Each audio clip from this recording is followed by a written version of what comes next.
Okay, జాగ్రత్త విన్నారా? అందుకే ప్రయాస కలిగి ఉండాలంట. ఒకటి, సాతాను నిన్ను ప్రేమించనీయడు.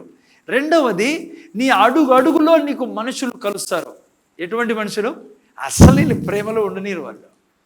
అసలు నిన్ను ప్రేమలో అసలు అడుగు వేయనీరు నీకు. ఐ మీన్ ఈవెన్ తల్లిదండ్రులు నేను వేయనీరు ప్రేమలో. ఈవెన్ భార్య అడ్డుపడవచ్చు నీకు ప్రేమలో నడిచేదాన్ని, భర్త అడ్డుపడచ్చు, పిల్లలు అడ్డుపడచ్చు, సమాజం అడ్డుపడచ్చు నీకు. కానీ అందుకే ప్రయాస అంటే నేను ప్రేమలోనే బ్రతుకుతాను, ప్రేమనే పంచుతా, ప్రేమలో నేను ఊపిరి తీసుకొని నా ఊపిరి నేను వదిలే ప్రతి ఊపిరి, ప్రతి క్షణము నా జీవితము ప్రేమని పంచేదిగా ఉంటుంది. అది అందుకే ప్రయాస. ఇది అంత ఈజీగా నిన్ను ప్రేమలో ఉండనిది సమాజం. సాతాను ఉండని నీకు లేపుతాడు ప్రజల్ని. నువ్వు ఏదో వచ్చేసి చెడ్డ మాట్లాడాలా, ప్రేమ ఇవ్వకుండా నాశనం పలకాలని పెదవుల నుంచి అని వాళ్ళ మీద. ఓకే, అందుకే ప్రయాస పిల్లరా. సో అందుకనే మీరు నేను ప్రేమలో జీవించడానికి సృష్టిలో ఉన్నాం. ఎందుకంటే దేవుడు ప్రేమే ఉన్నాడు. ఆయన ప్రేమను చూపించాలంటే మనం ప్రేమలో బ్రతికినప్పుడే మీలో నుంచి అనాయింటింగ్ రిలీజ్ అవుతుంది. నేను చెప్తున్నా మీకు, యవ్వనస్తులు చాలామంది ప్రార్థనలు చేస్తాం, ఉపవాస ప్రార్థన, 9 గిఫ్ట్స్ మీలో ఆపరేట్ కావాలంటే మీరు ప్రేమ అనే పునాది మీద నడిస్తేనే మీకు రిలీజ్ అయ్యేది. అస్సలు నేను చెప్తున్నా మీకు, ఒక మాట మాట్లాడినా సరే ఎవరితో అన్నా వాళ్ళ జీవితాలు మారిపోతాయి నువ్వు ప్రేమలో నడుస్తూ ఉన్నప్పుడు. ఓకే, సో అందుకే నేను కొన్ని ప్రాక్టికల్ టెస్టిమోనీస్ చెప్తూ మీకు దీన్ని సంజయిస్తాను. ఎందుకంటే థియరీ కంటే ప్రాక్టికల్గా మీకు వింటే మీకు బాగా అర్థమవుతుంది. నేను ఫస్ట్ బ్రదర్ కెన్నీ హేగన్ జీవితంలో నుంచి, ఇంకా కొద్ది దైవజనుల నుంచి మీకు ప్రాక్టికల్ చెప్తాను. ఎందుకంటే వాళ్ళు క్రైస్తవులు కాబట్టి వాళ్ళు ఎలా బ్రతికారు, ఎలా ప్రేమలో బతకడం అంటే ఏంటి నేను మీకు చూపిస్తాను. యాక్చువల్లీ ఈరోజు బెనిఫిట్స్ ఏంటి, లాభాలు ఏంటి, నష్టాలు ఏంటి ప్రేమలో బ్రతికితే, బ్రతక్కుకుంటే. ఓకే, నేను ఎక్కువగా నష్టాలే చూపిస్తాను. ఎందుకు చెప్పండి? ఎందుకంటే లాభాలు మీకు అర్థమవుతాయి కాబట్టి నష్టాలు చూపిస్తాయి. ఓకే, సో ఫస్ట్ నేను బ్రదర్ కెన్నీ హేగన్ జీవితం నుంచి తీసుకుని రావాలని ఆశపడుతుంది. నాకు చాలా ఇష్టమైన దైవజనుడు, తన బైబిల్ కాలేజ్ నేను చదివాను. నాకు ఎప్పుడు అనిపిస్తుంది, ఈయన బైబిల్ కాలేజీలో నేను పోకుంటే నాకు ఏం తెలిసేది కాదేమో అని. రేమా బైబిల్ కాలేజ్ ఇప్పుడు లేదనుకోండి, ఇక్కడ ఇండియాలో వేరే దేశాల్లో ఉన్నాయి. అప్పుడు ఇండియాలో ఉండే మహాకృప. అక్కడ పోయి 4 months నేను కంటిన్యూగా 24 hours Bible study, Bible college అది అక్కడ చదవడము నాకు పెద్ద ఆశీర్వాదంగా మారింది నా జీవితానికి. లేదంటే బహుశా మీరు ఇంటర్నెట్వి వినేవాళ్ళు కాదేమో, ఆయనను ఎట్లుండేదో నా భవిష్యత్తు. కానీ ఎనీహౌ జస్ట్ ఆయన గురించి నేను ఎంత పొగిడినా తక్కువే. ఓకే, ఆయన నాకు చాలా inspiration. I want to live like him. ఎప్పుడు నేను ప్రార్థన చేసేది కూడా, ప్రభువా ఆయన మీద ఉన్న అనాయింటింగ్ నాకు కావాలా, ఆయన మీద ఉండే జీవితం నాకు కలవరా. నేను బ్రదర్ అనోసికే, పాస్టర్ అనోసికే యొక్క సాక్ష్యం వింటాను. నేను ఏం జరిగింది తెలుసా మీకు? కెన్నీ హేగన్ చనిపోయి చాలా రోజులు అయింది పిల్లలు, ఏం అయింది. ఓకే, ఒకరోజు బ్రదర్ అనోసికకి దర్శనం వచ్చింది. ఆ దర్శనంలో దేవుడు ఏం చూపించారంటే, బ్రదర్ కెన్నీ హేగన్ యొక్క బాడీ దగ్గర కూర్చొని ఉన్నాడు ఆయన. ఆ బాడీ లేచి తన చేయి తీసుకొని 2 ఏళ్ళు తీసుకొని జాన్ అనోసికే యొక్క కళ్ళల్లో పొడవడం జరిగింది. ఆయన ఎప్పుడో చనిపోయారు, కానీ దేవుడు చూపిస్తా అన్నాడు ఈయనతో దర్శనంలో. ఎప్పుడైతే ఆ ఏళ్ళు తన కళ్ళలో దూర్చాడో ఆయన ఆరాధించి జాన్ అనోసికే యొక్క జీవితం మారిపోయింది. మీరు చూస్తే పవర్ఫుల్ మ్యాన్ ఆఫ్ గాడ్ ప్రపంచంలో ఇప్పుడు మీరు చూస్తే లైక్ అంచుడి. ఎందుకంటే తన అనాయింటింగ్ తనకి ఇచ్చాడు దేవుడు అనోసికే గారికి. జస్ట్ మీకు జ్ఞానం కోసం చెప్తున్నా, అది కాదు నా టాపిక్. ఓకే, నేను అంత మంచి దైవజనులు. ఓకే, మీరు ఒకవేళ వినాలంటే తప్పకుండా ఆయన యొక్క విషయాలు వినొచ్చు, ప్రీచింగ్ వినొచ్చు. ఆయన అంటాడు, తన యొక్క 60 ఏళ్ళ జీవితంలో దేవుణ్ణి తెలుసుకున్న తర్వాత, దయతో మ్యూట్లో పెట్టండి, ఎప్పుడు అనారోగ్యపడని వ్యక్తి, ఎన్నడే కానీ అనారోగ్యపల్లా. సాక్ష్యం ఏమంటే, ఎందుకంటే నేను ప్రేమలో జీవించే వ్యక్తిని అంటాడు. ఆయన 1933లో ఒకసారి తలనొప్పి వచ్చింది ఆయనకి. 1933లో తలనొప్పి వచ్చింది. ఆ తర్వాత ఎన్నడే కానీ ఏ రోగం ఆయన జీవితంలో రాలేదు. కానీ 1977లో ఒకసారి ఆయన కారులో పోతా ఉంటే, ఈయనైనా తలనొప్పి అనిపించిందంట ఆయనకి. కారులో వెళ్తూ ఉంటే ప్రయాణంలో వెంటనే గద్దించాడట, సాధారణ చేతి నా మీద నుంచి ఈ తలనొప్పి రావడానికి వీల్లేదు. చెప్పిన మరుక్షణమే మళ్ళీ తలనొప్పి తగలేదంట. ఆయన జస్ట్ తగులుతుంది అనిపించే ఒక ఆలోచనలో వెంటనే గద్దిస్తూనే దూరమైపోయింది తలనొప్పి. సో ఆయన అంటాడు, నేను ఎన్నడే కానీ అనారోగ్యాన్ని చూడలా దేవుళ్ళలోకి వచ్చినాక. కారణం ఏమంటే ఆయన అంటాడు, నేను ఎప్పుడు ప్రేమలో నడిచేవాడిని. నేను రెండోది ఆయన చెప్పిండి అదే, నేను ఎప్పుడు వాక్యానికి లోబడి నడుస్తా. Obedience to God's word. One is walking in the love. అర్థం చేసుకుంటూ వింటానని మీకు అర్థమైంది నేను ప్రేమలో నడవడం. మూడవది ఆయన చెప్పేది నాకు చాలా చాలా ఇన్స్పైర్ చేస్తుంది ఏమంటే, ఆయన అంటాడు, ప్రేమలో వేయని ప్రతి అడుగు పాపంలో వేసినట్లే నాకు అంటాడు ఆయన. అంత సీరియస్గా తీసుకుంటాడు. అంటే ఫస్ట్ అంటాడు ఆయన, నేను ఎందుకు అనారోగ్యం పడలేదంటే నేను ఎప్పుడు ప్రేమలోనే జీవిస్తా, ప్రేమలో మూవ్ అవుతా అంట. రెండవది, నేను దేవుని వాక్యానికి ఎప్పుడు ఒబీడియంట్గా ఉంటాను నేను. మూడవది అని అంటాడు, ప్రేమలో నడవని ప్రతి అడుగు నేను పాపంగా ఎంచుతానంటాడు. చాలా సీరియస్ బిజినెస్ ప్లాన్. అందుకే ఈ దైవజనుడు ఎన్నడే కానీ ఈవెన్ ఆయన అంటాడు, ఎప్పుడన్నా తన శరీరానికి ఏదన్నా ప్రాబ్లం అనిపించినప్పుడు, ఇంకా చాలా ప్రాక్టికల్స్ నేను చెప్తాను మీకు అర్థమైంది, అనిపించినప్పుడు ఏదైనా అనారోగ్యం అనిపించినప్పుడే వెంటనే ఆయన ఆ దేవుని దగ్గర రిపెంట్ కావడం జరిగి పశ్చాత్తాపడతాడైనా. వెంటనే, ప్రభువా ఏదైనా జరిగిందా నాకు తెలియకుండా నన్ను క్షమించు అని వెంటనే రిపెంట్ అయ్యి, ఎవరికైనా క్షమించలేదా వెంటనే ఆలోచించి ఆ విధంగా తన శరీరాన్ని కాపాడుకుంటూ వచ్చాడు. ఆయన అంటాడు, 60 సంవత్సరాల నా సేవా జీవితంలో ప్రభువు నమ్ముకున్న తర్వాత 60 సంవత్సరాల్లో అని అంటాడు. అందుకే ప్రాక్టికల్ చెప్తున్నాను నేను, మీకు అర్థం కావాలా, ఊరికే థీరీ చెప్పకుండా. ఆయన అంటాడు, నా 60 సంవత్సరాల జీవితంలో నేను ఎలా జీవించానంటే, నా ప్రార్థనకి జవాబు రాలేదనుకో, టైం ఎక్కువ అవుతుంది, ప్రార్థన చేసి నేను ఈ విషయాన్ని అడిగాను దేవుని దగ్గర, జవాబు రాను. సో భర్త గురించి మీరు ప్రార్థన చేశారు, భార్య గురించి చేశారు, లేదంటే పిల్లల చదువుల గురించి చేస్తున్నారు, లేదంటే ఏదేదో మీరు చేస్తుంటారు.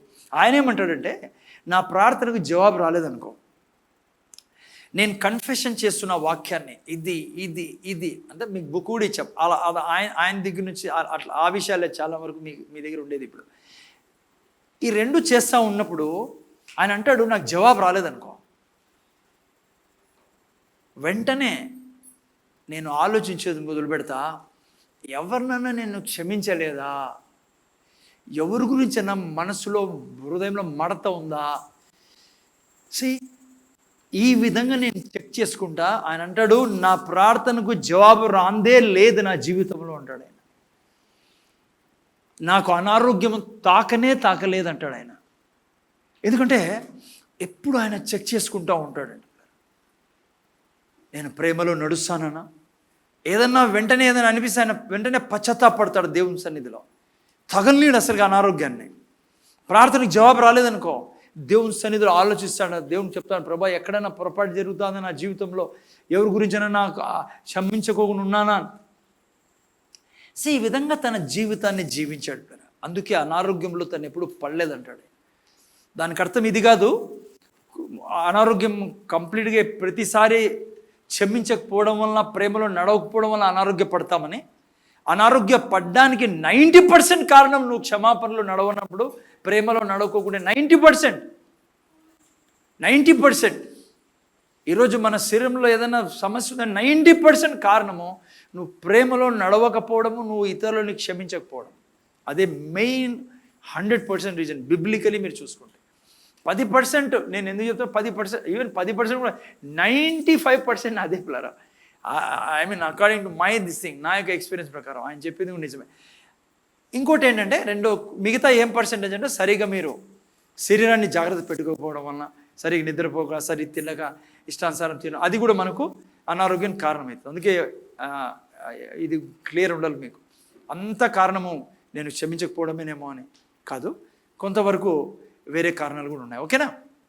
సో అందుకని జాగ్రత్తగా వింటారు కదా. ముఖ్యంగా ఓకే, నాకు ఒక మాట చెప్పి వేరే పాట. మెడిసిన్ వాడడం తప్ప, మెడిసిన్ వాడడము చాలా మంచిది. సిస్టర్ వింటున్నారా? బైబిల్ ప్రకారము మందులు వాడడం తప్పు కాదు. డాక్టర్లను సృష్టించింది దేవుడే, మందులు సృష్టించింది దేవుడే. సో మందు తినడానికి ఎప్పుడు వెనకాడద్దండి, అదేదో అవిశ్వాసం అని కాదు. ఓకే, దేవుడు మీరు నేను స్వస్థతలు ఉండాలని కోరుకుంటాడు. మీలో విశ్వాసం లేకపోవడం వలన మందులతో మీరు బాగుపడతానంటే దేవుడు కాదనడు. మీరు ప్రార్థన చేసి మందులు తీసుకోండి, ఓకే? ఎందుకంటే చాలామంది డౌట్ అవుతుంది, మందులు వాడచ్చా లేదా, మీరు విశ్వాసం గురించి ప్రీచ్ చేస్తున్నారు, నేను వాక్యం చెప్తాను. నో, మీరు మందులు తీసుకోండి. కానీ ఒక సలహా ఏమంటే ప్రతి దానికి మందుల మీద ఆధారపడద్దండి, వాక్యం మీద నిలబడండి. మెయిన్గా ప్రేమ గురించి ఎప్పుడు చెక్ చేసుకుంటా ఉండండి. నేను ప్రేమలో నడుస్తానా, లేకుంటే నాలో క్షమాపణ ఉందా లేదా, ఎవరితోనా నాకు ఏమంటారు తిరుగు అన్బన్కి ఏమంటారు, వ్యతిరేకత ఏదైనా ఉందా, డిఫరెన్స్ ఉందా ఆ వ్యక్తిని చూసి, ఇది చెక్ చేసుకోవాల్సింది. ఇది థర్మామీటర్. నీకు అనారోగ్యం వస్తూనే, లేదంటే ఏదైనా సమస్యలో వెళ్తా అంటే, నీ ప్రార్థనకి జవాబు రాకుంటే, నీ పిల్లలు హలో ముందర వినండి, నీ పిల్లలు మొండిగా ఉంటాయి ఇంట్లో, నీ పిల్లలు నీ మాట ఎన్నుకోకుండా ఉంటాయి. ఈవెన్ నేను చెప్తాను, మీ పిల్లలు చదువుకోకుండా ఉంటాయి. మీ ఇంట్లో ఉండాల్సిన సస్యశ్యామలం అంటారు, బలి వచ్చి తెలుగు కదా నాకు, సస్యశ్యామలం లేకుండా ఉంటాయి. I mean you have to think, am I walking in the love of God, divine లవ్లో నడుస్తానా, క్షమాపణలో ఉన్నానా, ప్రాబ్లం ఏమైనా ఉందా. ముఖ్యంగా యూత్ అర్థం చేసుకోండి. అమ్మా యవనస్తులు ముందర చూడండి, మీలో ఇప్పుడు శక్తి ఉంది, రక్తం బాగా ఫ్రెష్ రక్తము, ఎముకలు కూడా బాగా దృఢంగా ఉంటాయి. చాలామంది నేను అనారోగ్యపడిన వద్దు, ఇప్పటి నుంచే స్టార్ట్ చేయండి, చిన్న నుంచే ప్రేమలో నడవడం. అప్పుడు అర్థమవుతుంది నైనా, క్షమాపణ నడవడం. ఎందుకంటే యూత్కి ఏమవుతుందంటే, నాకేం కాదు, నేను యవ్వనస్తుని, అందుకే నువ్వు ఏం కావడంలే, నీకు అందరు మిగతా వాళ్ళకి అయినట్లుగా కొద్దిగా బలం ఎక్కువ ఉంది కాబట్టి, నీ దగ్గర ఇమ్యూనిటీ ఎక్కువ ఉంటుంది కాబట్టి. కానీ అలవాటు ఇప్పటి నుంచే వేసుకోండి. యవ్వనస్తులు ఎట్లా మాట్లాడుతున్నా తల్లిదండ్రులతో, ఇన్లాస్తో ఎట్లా బంధువులతో ఎట్లా మాట్లాడుతున్నా, ప్రతి మనిషితో నేను ఎట్లా మాట్లాడుతున్నా, ఎందుకంటే అదే రోగానికి కారణమయ్యేది. మీకు అర్థమవుతుందా? ఓకే. చాలాసార్లు మీరు నేను అర్థం చేసుకోవాల్సింది ఏమంటే పిల్లరా,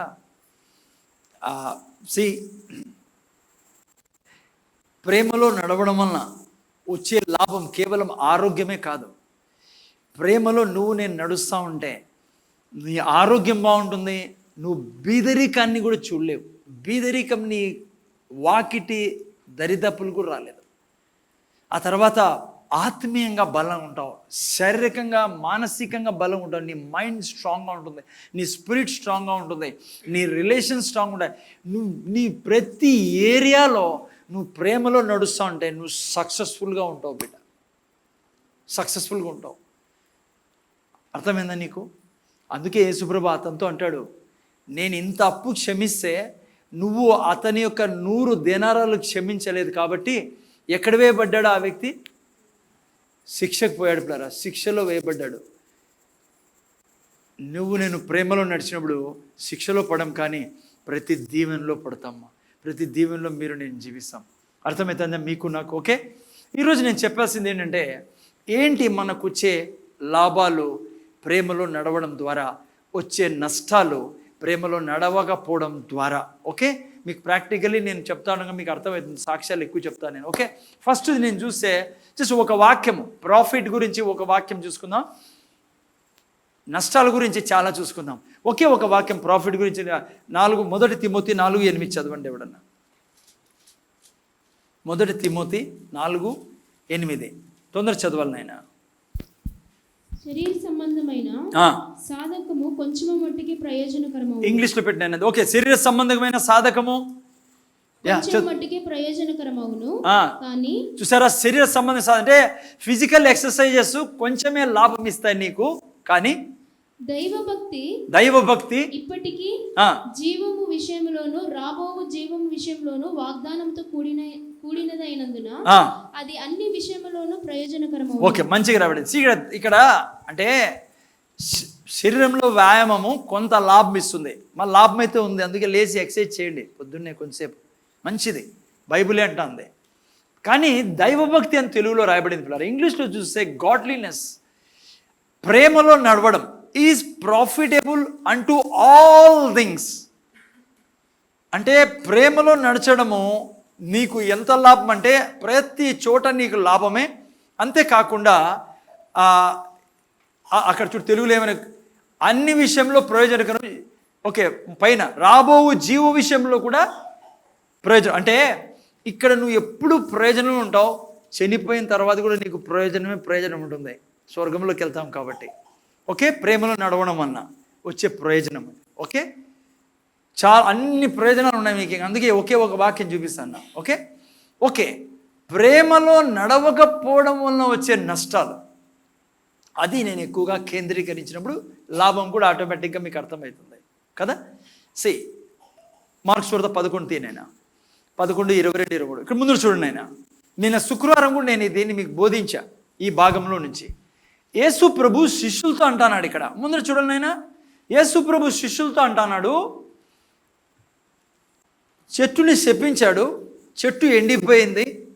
12వ వాక్యంలో 11, 12లో కిందికి వచ్చిన తర్వాత శిష్యులు చూసి, అయ్యా నువ్వు శపించిన చెట్టు చచ్చిపోయింది, ఎండిపోయిందయా, నువ్వు మాట్లాడతానంటే చెట్టు ఎండిపోయిందయా, నువ్వు చెప్తానంటే చెట్టు ఎండిపోయింది అన్నప్పుడు యేసుప్రభు ఏమంటాడంటే శిష్యులతో, నేను మాట్లాడితే చెట్టు ఎండిపోయింది, మీరు మాట్లాడారనుకో, అమ్మా మీరు వాక్యం చెప్పారనుకో, ఏం రాబడింది, కొండనే తెలుగులో ఒకటే పెట్టేసాయి. నేను ఇంగ్లీష్ అన్నప్పుడు ఇంగ్లీష్ పెద్దగా వస్తుంది అందుకని.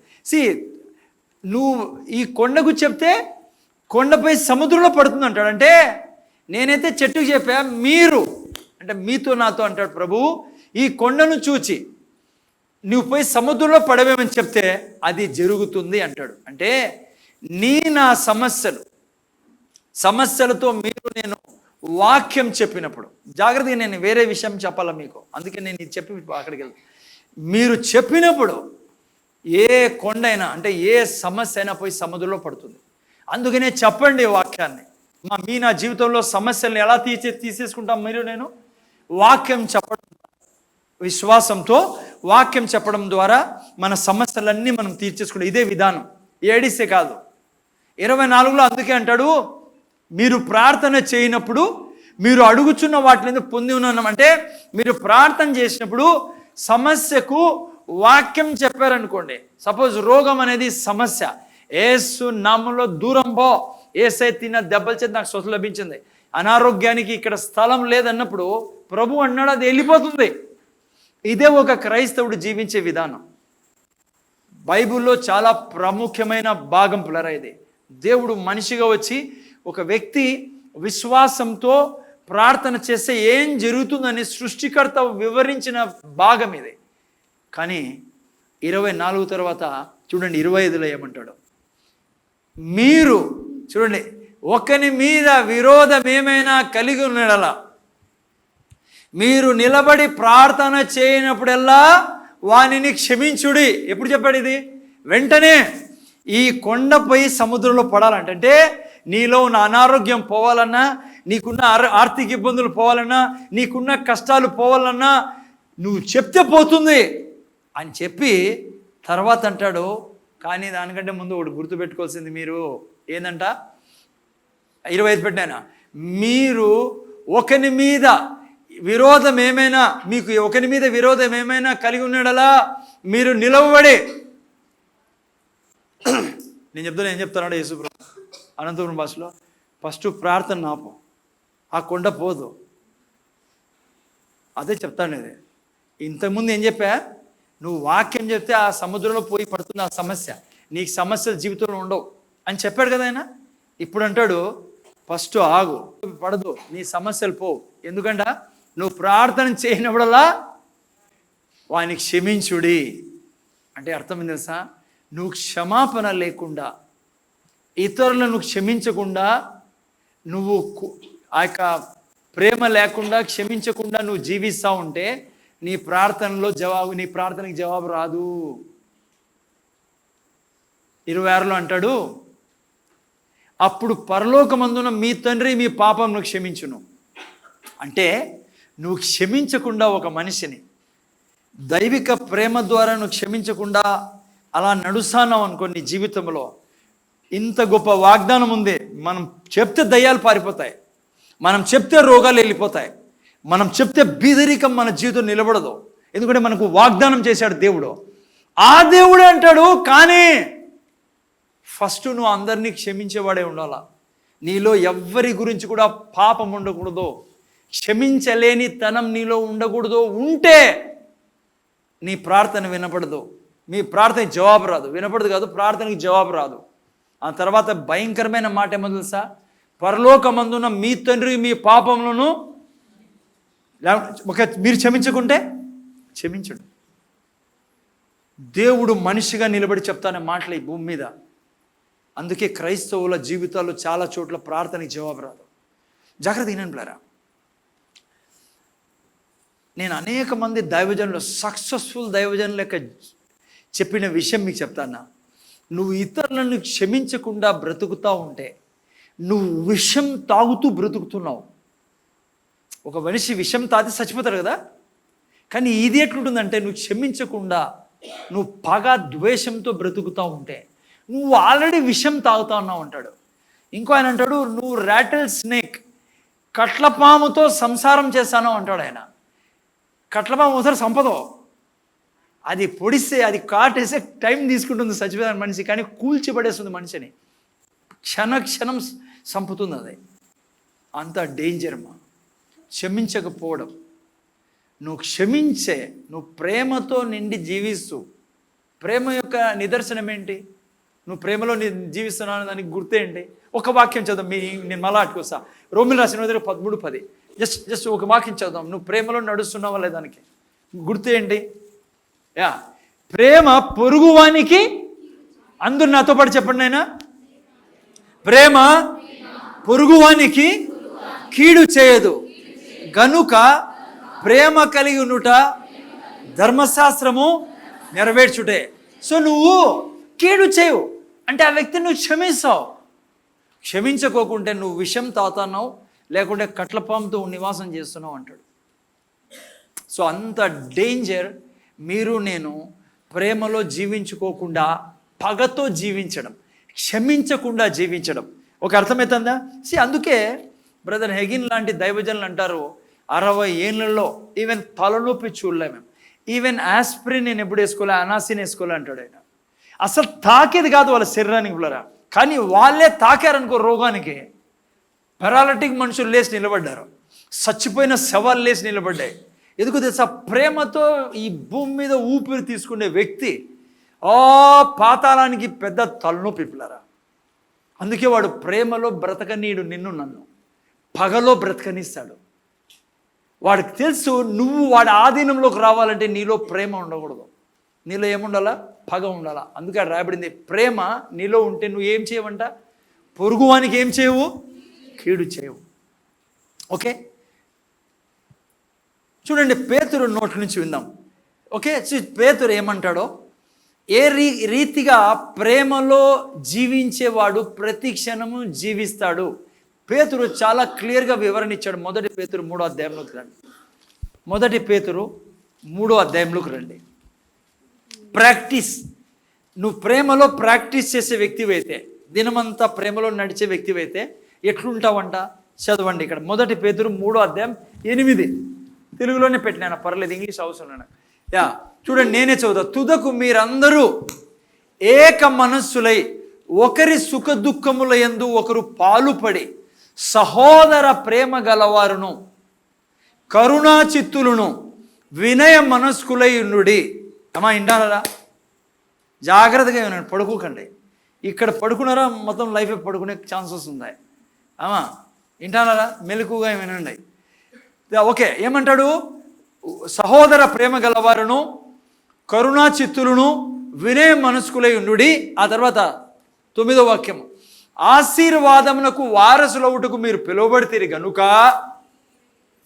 కీడుకు ప్రతి కీడైనను దూషణకు ప్రతి దూషణను చేయక దీవించుడి.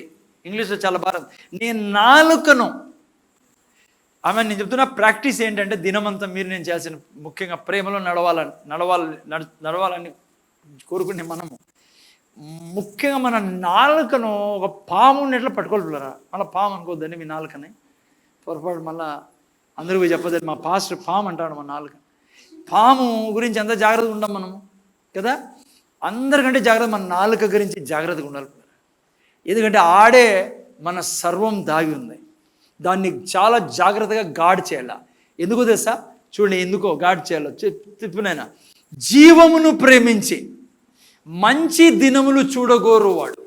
అంటే హాస్పిటల్కి వెళ్ళకుండా, ముత్తూటుకి వెళ్ళకుండా, అనంతపురం భాషలో చెప్తున్నా ఇంకా ఆయా కష్టాల్లో పడకుండా, అంటే మీరు మంచి దినములు చూడగోరువాడు, చెడ్డదానిని పలకకుండా తన నాలుకను కపట మాటలు చెప్పకుండా తన పెదవులను కాచుకునేవాళ్ళని. నేను మీకు సీక్రెట్ చెప్పమంటారా? ఐ మీన్ లైక్ నా సక్సెస్ఫుల్ లైఫ్ ఏడదాగా ఉందంట నాలుకలో. అందుకే 11లో ఏమంటారు చూడండి, అతడు కీడు నుండి తొలగి మేలు చేయవలను, సమాధానం వెతికి దాన్ని వెంటాడు. ఓకే 10లోకి రాయన చూడండి, చాలా సీక్రెట్, స్ట్రాంగ్ సీక్రెట్ ప్లర్ మీకు చెప్తాను నేను. ఎంతమంది మంచి దినాలు చూడాలనుకుంటున్నారు, ఎంతమంది బిజినెస్లో సక్సెస్ కావాలనుకుంటున్నారు, మట్టి పట్టుకున్నా సరే నీ చేతిలో దాన్ని బంగారంగా చేసే దేవుడు ఆయన. నీ జీవితంలో ఎప్పుడే కానీ ఫెయిల్ అని ముందు చూడలేనా, నీ నక్షత్ర ఆదిలక్ష్మి ముందర చూడాలా, ఎప్పుడే కానీ నువ్వు డిఫీట్ని చూడలేవు. ఎక్కడ దాకా ఉంది? నీ నాలుకలో అంత శక్తి ఉంది. ఆ నాలుక ఏ దానికోసం ఉండాలంట? మేలు కోసమే. ఈరోజు చాలామంది క్రైస్తవులు అబ్జర్వ్ చేయింది ఏంటంటే, 21 రోజు ఉపవాసాలు మంచిది, 41 ఉపవాసం మంచిది, చాలా మంచిది, మీరు చేస్తే చాలా సంతోషం. రాత్రి పగులు బైబిల్ చదువుతారు, ప్రార్థన చేస్తారు, టైట్స్ ఇస్తారు, ఆఫరింగ్స్ అన్నీ చాలామంది క్రైస్తవులు నన్ను అడిగితే 80% 90% చేస్తారు. కానీ ప్రేమను తీసుకొని పోయి ఇసిరేసింటారు ఏడన్నా బుట్లోకి. నాకు అవసరమే లేదు ఇది. నువ్వు ప్రేమలో నడవకుండా, నీ నాలుకలో నువ్వు నాలుకను అద్దు పెట్టుకోకుండా నువ్వు జీవిస్తూ ఉంటే నీ యొక్క ప్రార్థన అంతా వేస్ట్ అవుతుంది బిడ్డ. ముందు చూడలేనా, నేను చెప్పడంలే, ఇప్పుడే చూపించే. యేసుప్రభు ఏమన్నాడు?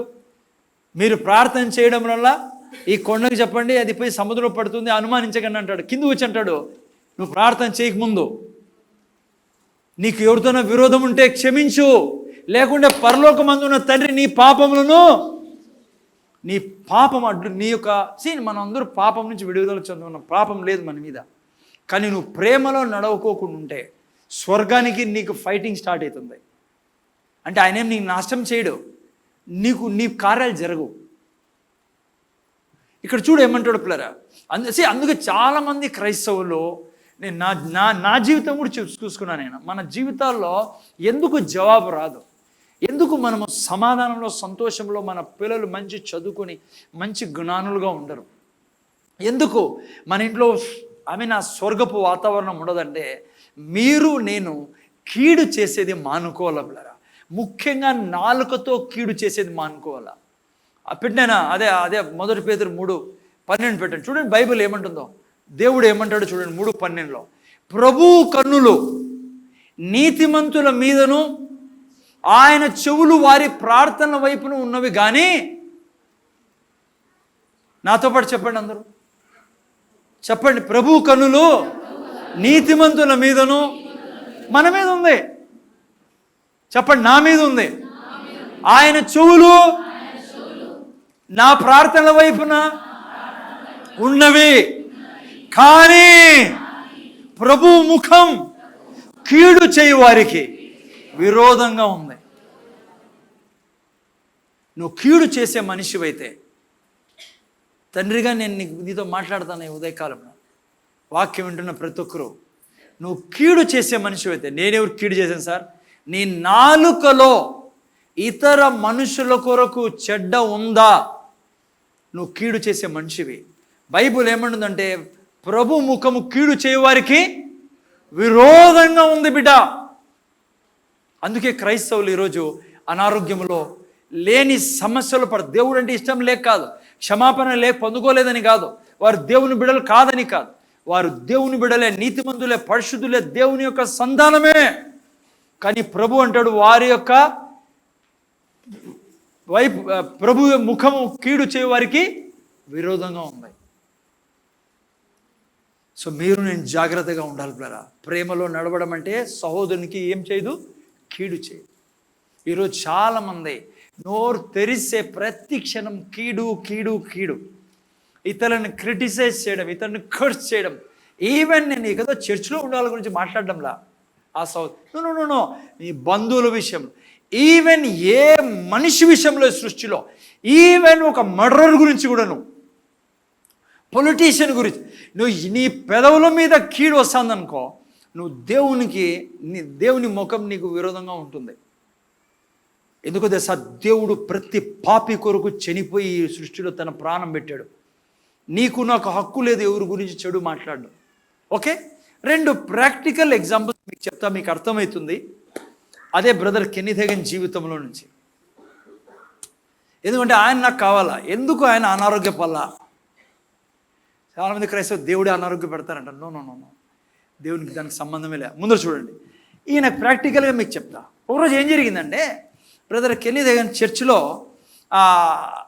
ఒక వేరే పాస్టర్లతో ఇట్లా సంభాషణ జరుగుతుంది, వేరే బ్రదర్తో సంభాషణ చేస్తుంది. ముందర చూడాలి మీరు, ప్రాక్టికల్ మీకు చెప్తా ఏంటి కీడు చేయడం అని. నేను ఆల్రెడీ చెప్పా, థియరీ చెప్పాను. సిస్టర్ వింటాను కదా? అన్నానండి. నాకు తెలుసు మీరు చాలా శ్రద్ధగా వింటున్నారండి. ఈయన వేరే పాస్టర్ ఏమన్నాడంటే, ఈ బ్రదర్ కెన్నీత్ హేగన్తో ఎవరి గురించి ఏదో చెడు చెప్తున్నాడు ఆయన. బ్రదర్ మీకు తెలుసా పలానా పాస్టర్ ఇట్లా చేసినాడంట అట్లా అని చెప్పి పాస్టర్లు ఇద్దరు మాట్లాడుకుంటా అంటే, ఈయన అన్నాడు, అట్లా చేయకూడదులే ఆయన, ఏ మనిషి అన్నాడు. అంతే అన్నాడు, అంత అయిపోయింది, చర్చ అయిపోయింది. ముందు చూడండి, ఆయన ఇంటికి వెళ్ళాడు. ఆయన 2 సాక్ష్యాలు ఇస్తాం. మొదటిది ఇది, ఇంటికి వెళ్ళిన తర్వాత యథావిధిగా బైబిల్ తీసుకుని కూర్చొని ప్రార్థన చేసుకుంటూ ఉన్నాడు. వినండి జాగ్రత్తగా. ఆయన ఉన్న రూమ్ అంతా వెలుగుతో నింపబడింది. పిల్లలు వెలుగుతో నింపబడి, ఆయన అంటాడు తన యొక్క సాక్ష్యంలో, ఎట్లయితే పౌలు దమస్కులు పోయేటప్పుడు వెలుగు వచ్చిందో సేమ్ అట్లా వెలుగు ఆ రూమ్ అంతా నిండిపోయింది. ఆయన అంటాడు, నాకు తెలిసిపోయింది ప్రభు ఇక్కడికి వచ్చాడు నా దగ్గరికని, రూమ్లో ఉన్నాడని. స్ట్రైట్గా యేసుప్రభు అనేది ఏమో తెలుసా ఆయనతో, నువ్వు ఎవరు నా దాసుని మీద నేరం మోపడానికి? వాక్యం చదువు. నేను రోమిల్ రాసిన పత్రిక 14:4, రోమిల్ రాసిన పత్రిక 14:4 ఎవరు చదువు, నేను ఆ తర్వాత మీకు వివరిస్తా యేసుప్రభు ఏమన్నాడు.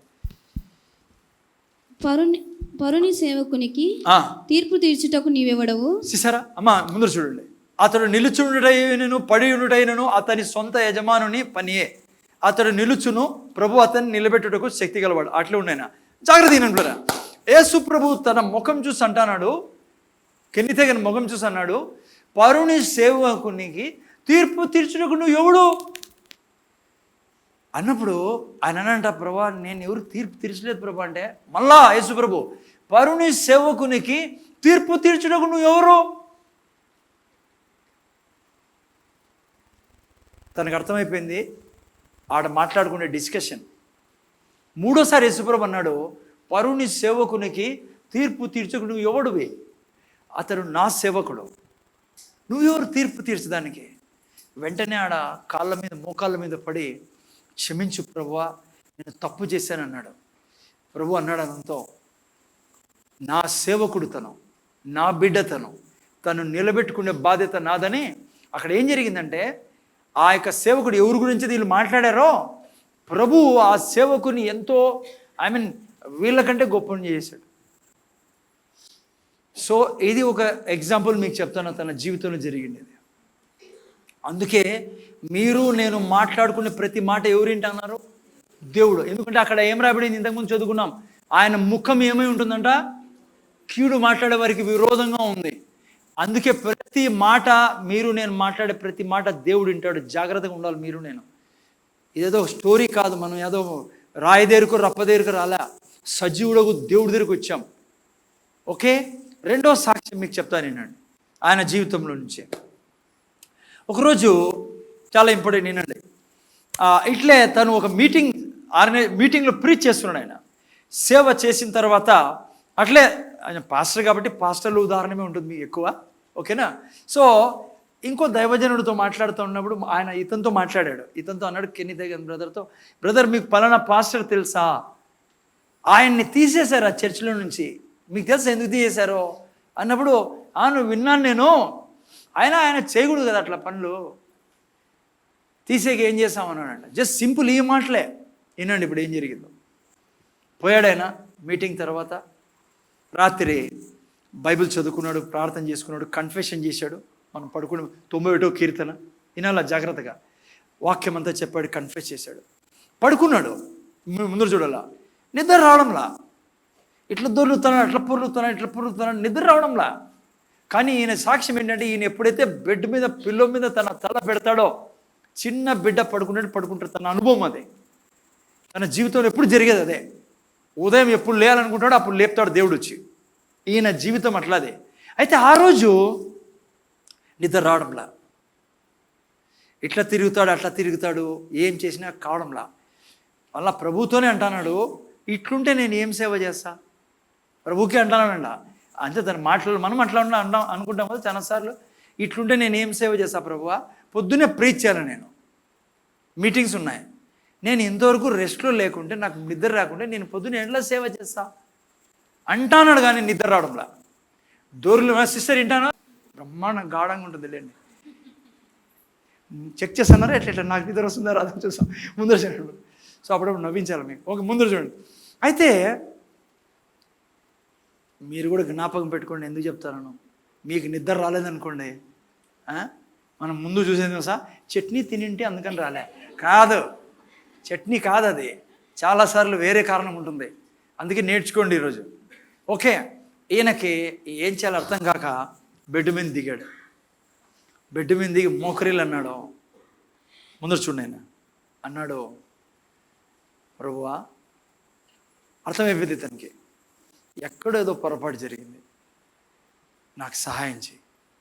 నేను ఎవరికో ఏదో బాధ పెట్టా, ఎవరికో గురించి ఎగనెస్ట్గా మాట్లాడా, ఏదో పొరపాటు జరిగింది అన్నప్పుడు పరిశుద్ధాత్మదేవుడు లోపల, ఎందుకు నువ్వు ఆ దైవజనుడి గురించి ఆ మాట అన్నావు, జాన్ జాగ్రత్త బిజినెస్లో ఉన్నావు, ఎందుకు ఆ దైవజనుని గురించి ఆ మాట అన్నావు, అంతే అని ప్రభు అన్నాడు. ముందు చూడాలి, వినండి మన, అందుకే ప్రాక్టికల్ అంటున్నా.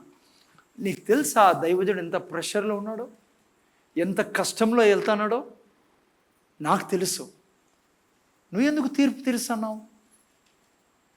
దేవుడు ప్రేమిస్తాడు ప్రేరమన్నాను. అందుకే ఆయన అంతే చాలా ఇష్టం, ఆయన సేవలో వాడుకుంటాడు కాబట్టి ప్రభు విడిచిపెట్టాడు అది. ఎందుకంటే ఆయన కోరుకుంటున్నాడు ప్రేమలో బ్రతకాలని, అది కారణం. అయితే వెంటనే ఆయన కన్నీరు కార్చి ఇంటానైనా ఏడుస్తూ, అయ్యా క్షమించయా, నేను చాలా తప్పు చేశా, చాలా మూర్ఖత్వమైన పనులు చేశాను, నన్ను క్షమించునైనా, ఈ క్షణం అందే నన్ను సారీ చెప్తానా, నాకు కృప నేను చేయను తెలుసా. ఎప్పుడైతే ప్రభు చెప్పాడు, సారీ చెప్పాడు ఆయన, ప్రభు అన్నాడు ఓకే. ఆ తర్వాత పడుకుంటూనే చిన్న పిల్లడి మాదిరి పడుకున్నాడంట. ఎందుకు మీకు సాక్ష్యాలు చెప్పాడంటే, మనం చాలా పట్టించుకోలేరా, ఏందేందో అనేస్తా అంటాం, దినమంతా ఏదేదో మాట్లాడేస్తా అంటాం, లేని కష్టాలకు గురవుతూ అంటాం, లేని అనారోగ్యాలకు గురవుతూ అంటాం, లేని పిల్లలు ఇబ్బంది పడుతుంటారు మన ఇళ్ళల్లో. పిల్లరా, ఇది ఆత్మీయ లోకంనైనా, ఇదేదో సినిమా కాదు, ఏదో చూసి వచ్చేదానికి, ఇది జీవితం. నువ్వు నేను దేవుని చేతిలో ఉన్నాం. ఒక పక్కన దురాత్మలు పనిచేస్తున్నారు, ఒక పక్కన దేవుని దూతలు మన కొరకు పనిచేస్తున్నారు. ఇట్లా మన జీవితంలో మనము ఉంటే మనం ఎప్పుడు సంతోషంగా బ్రతకలేం.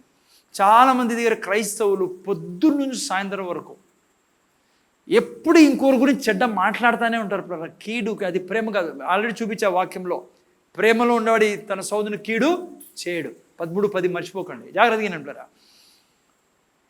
ఎప్పుడు ఇతరుల తప్పులు మాట్లాడుతూ ఉండేది, ఇతరుల పాపాలు మాట్లాడుతూ ఉండేది, ఇతరులు చేసిన పొరపాట్లు. కొంతమంది ఉంటారు, ఎప్పుడో 10 ఏళ్ల క్రితం చేసింటాడు, లేదంటే ఒక 5 ఏళ్ల క్రితం ఎప్పుడో చదువుకున్నప్పుడు చేసింటారు.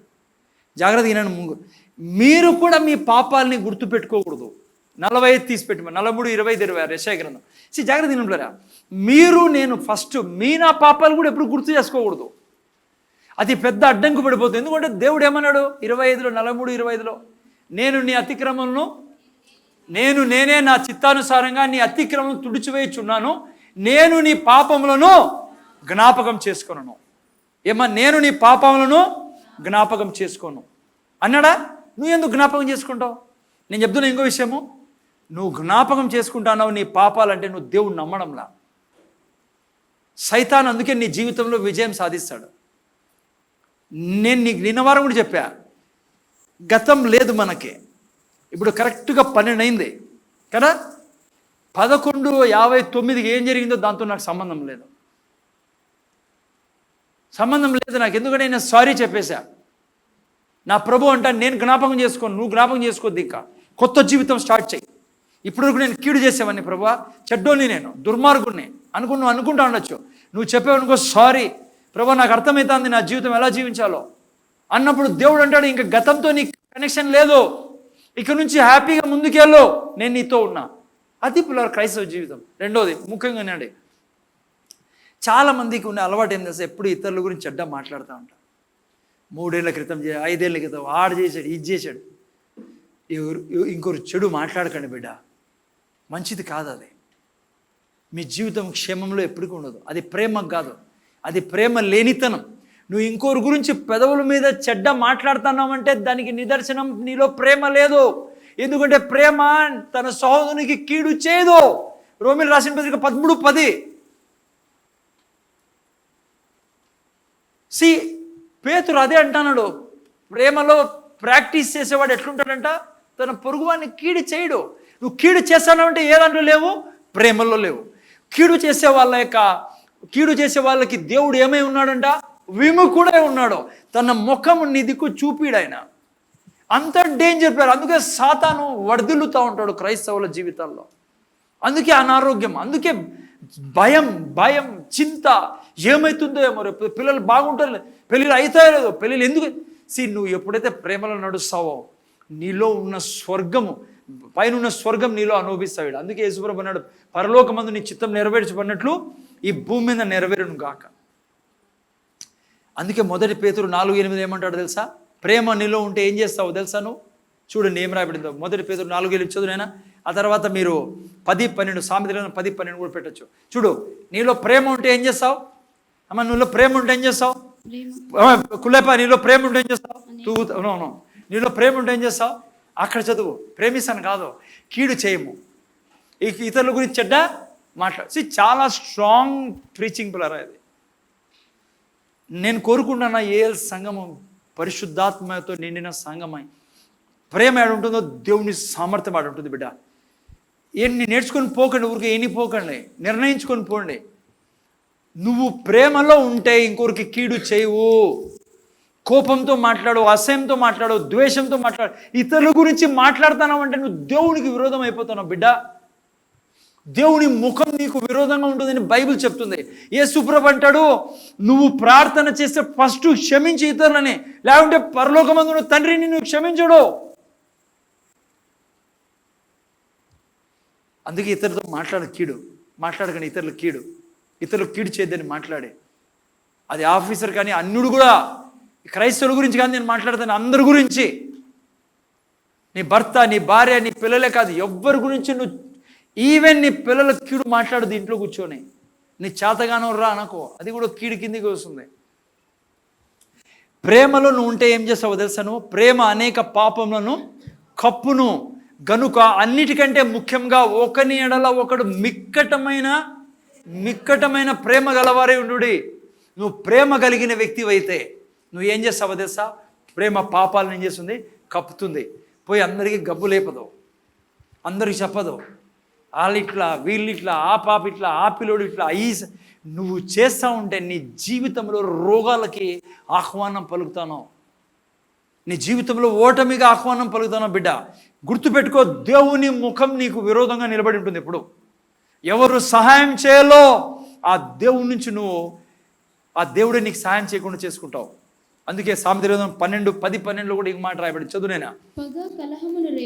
పగ కలహము రేపును, ప్రేమ దోషములన్నిటిని కప్పును. కదమ్మా, మనం ఏం చేస్తాం తెలుసా నాయన, ఏం చేస్తాము, అదే మన పిల్లలు తప్పు చేశారనుకో కప్పి పెడతాం. ఒక ఆమె ఫెయిల్ అయినా పాస్ అంటుంది, నాకు తెలిసిపోయింది ఫెయిల్ అని. నేనంటే అయ్యో రిజల్ట్ రాలేదా, అయ్యో ఎందుకు మనం ఏం చెప్పాలి చెప్పండి పాపం.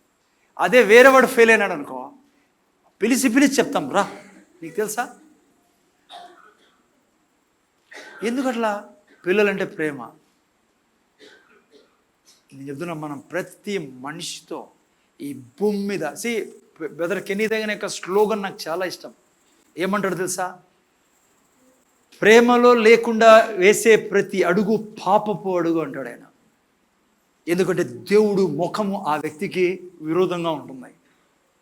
అందుకే ప్రేమలో మనం జీవించాలి. మనం ప్రేమకు పుట్టి ఉన్నాం బిడ్డ. నువ్వు జయిస్తావు. ఆరంభంలో ఫస్ట్ మెసేజ్లో నేను చెప్పా, ప్రేమ ఎప్పటికీ ఓడిపోదు. ఇతరులు నీకు ఏమన్నా చేయని, నువ్వు మాత్రం మేలు చేయి, నువ్వే గెలిచేదే. ఆ వ్యక్తి తల దించుకోక తప్పదు. అరే నెబుకద్నెజరు కాళ్ళ మీద పడేటట్లు చేశాడు దేవుడు దానియేలు కాళ్ళ మీద. ప్రతి ఒక్కరూ వంగాల్సిందే ప్రేమ ఎదుట. యేసు ప్రభు ఎదుట ప్రపంచం వంగేతలు చేశాడు దేవుడు. అందుకే యేసు ప్రభు కిమిక్ అనేవాడు కాదు, పాపం చేసేవాడు కాదు తన పెదవులతో. జాగ్రత్త దినంలారా. ఇంకో సాక్ష్యం చెప్తా, మీకు అర్థమవుతుంది. ఒకరోజు ఒక దైవజనుడి దగ్గరకు ఒక బ్రదర్ వచ్చి చెప్పాడు, పేర్లు చెప్పకూడదు, ఓకే, 90 ఏళ్ళ వయసు ఈయనకి. ఎన్నేళ్ళు గట్టి చెప్పండి ఒకసారి, ఎందుకంటే చాలామంది మేల్కొని ఉన్నారు కాబట్టి. 90 ఏళ్ళ వయసు, ఓకే, 90 years ఏజ్ అతను వచ్చి అన్నాడు, వచ్చి నీకు పని చెప్తా చేయాలి ఇప్పుడు, ఓకేనా, సరే.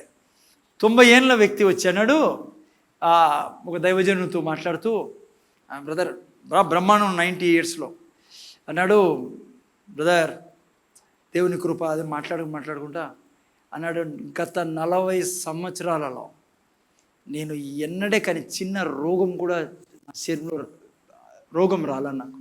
90 years ఏజ్, 40 years 50 సంవత్సరాల తర్వాత 40 ఏళ్ళు ఎన్నడే కానీ రోగంతో పర్లేదన్నాడు ఆయన. ఈ దైవజన్ కొద్దిగా క్యూరియస్గా అడిగాడు, అబ్బా నిజమా బ్రదర్? అవును బ్రదర్,